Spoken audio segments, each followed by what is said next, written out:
मराठी साहित्य संमेलनाचं नरेंद्र मोदींच्या हस्ते उद्घाटन। संमेलनामधील मोदी आणि पवारांच्या बोलक्या दृश्यांची राजकीय वर्तुळात चर्चा।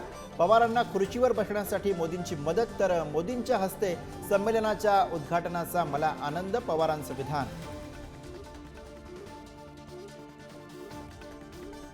रायगड आणि नाशिकच्या पालकमंत्री पदाचा तिढा। अमित शहा यांच्या कोर्टात तिन्ही पक्षांच्या वरिष्ठ नेत्यांना अमित शहा बोलून अंतिम निर्णय घेण्याची शक्यता। अजित पवारांची राष्ट्रवादी आणि शिंदेंच्या शिवसेनेमध्ये रस्सीखेच।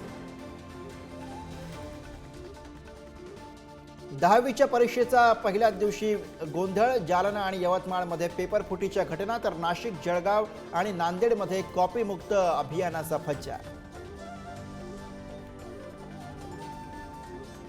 भाजप आमदार श्वेता महालेंना जीवे मारण्याच्या धमकीचे पत्र। अनोळखी व्यक्तीने पोस्टाने पाठवलं पत्र। भाजप पदाधिकारी देणार पोलिसांमध्ये तक्रार।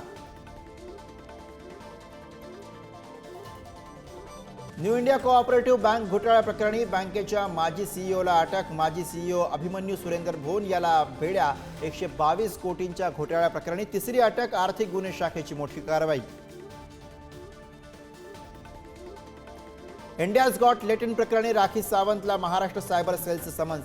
27 फेब्रुवारीला जबाब नोंदवण्यासाठी समन्स। राखी सावंत जबाब नोंदवण्यासाठी उपस्थित राहणार की नाही याची चर्चा।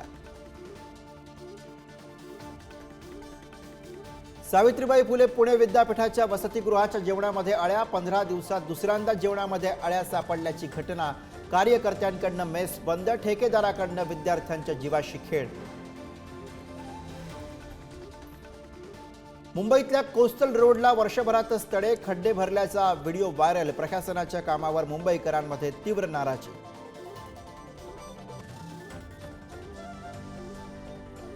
टोमॅटोच्या भावात मोठी घसरण, प्रति किलो 5 रुपये भाव। उत्पादन खर्चही निघत नसल्यानं शेतकरी हवालदिल।